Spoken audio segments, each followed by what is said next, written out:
That's what I'm here to do. So, first thing that I want to kvetch about is Transformers. Okay.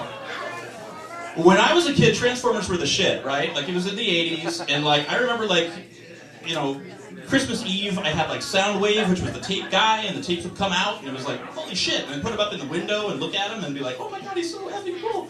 With the moonlight on him and stuff, especially. My mom yelled at me because I whipped him out in the middle of like church on Christmas Eve, like, you know, like playing with him, right? So I was really excited when the new movie came out because, oh my god, I'm 30, and now I have disposable income, so I want to go check out this movie. How many of you guys actually saw this Transformers movie? I mean, there's been a couple on it, right? And nothing against Michael Bay, but did anybody else feel like perhaps it looked like stained glass windows pushed through Play-Doh machines was now what we had as the robots, right? And the one thing that I did appreciate was Optimus Prime was back in the movie, and Optimus Prime was rad, right? Because Optimus Prime had that really kick-ass voice, and so the same guy came back and did the voice of Optimus Prime. So that's great. But they kept putting him in like these really ridiculous positions. It's like, he's like, Sam, you have to help me save the planet. And Sam's like, no, I don't want to. I just want to be a normal kid. I want to go to college. Come on, dude, what's up with that? He's like, stop being a pussy. Save the planet. Right? So that's cool, but he's dealing with Shia LaBeouf or whatever, and that's lame, right? Plus, in the new movie, they kept putting him in all these like really ridiculous places, like he's at the, you know, the pyramids of Giza and some crap, and I'm like, this is getting really ridiculous. And so I started thinking of Optimus Prime in really ridiculous places, like say, oh, I don't know, New Orleans. So Optimus Prime is in New Orleans and he's on Bourbon Street and he's drunk off his ass. So this is my impression now of Optimus Prime in New Orleans and Bourbon Street drunk off his ass. Holy shit, am I drunk? I am so fucked up, I can't find my car. I don't know where my keys are. I don't know where I park. Wait, I am a truck.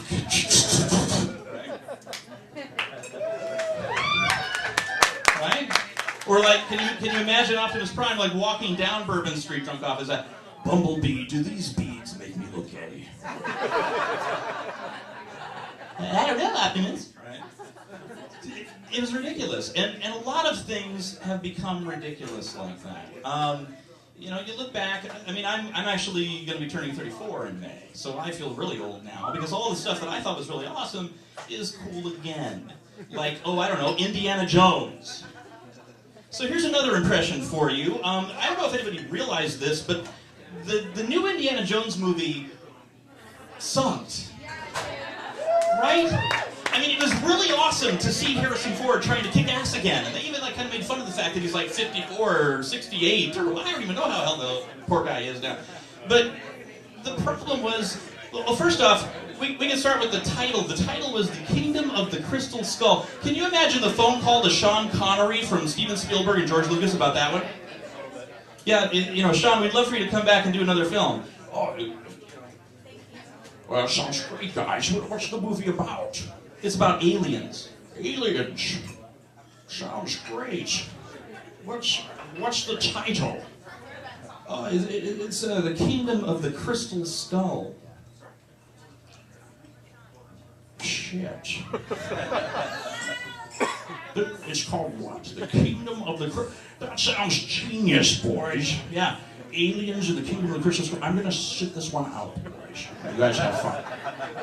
Right? That's gotta be what happened. Because poor Sean would never get involved with something like that. The other thing that drives me nuts right now is politicians. Right?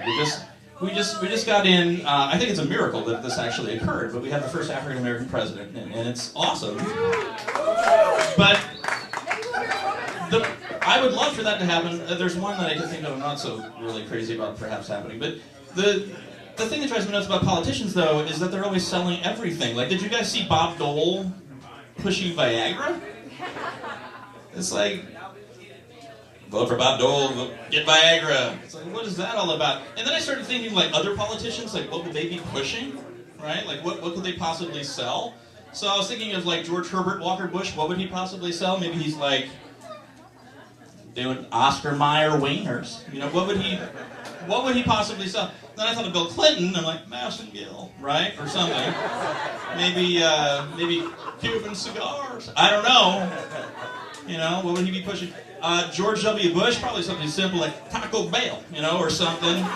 But then I thought of Obama, and I'm like, Obama's all about healthcare. So you know what Obama would probably be doing is he would be reading you all of those health advisory warnings at the end of the advertisements for the medication you're about to ingest, right? So he'd be like, let me be clear.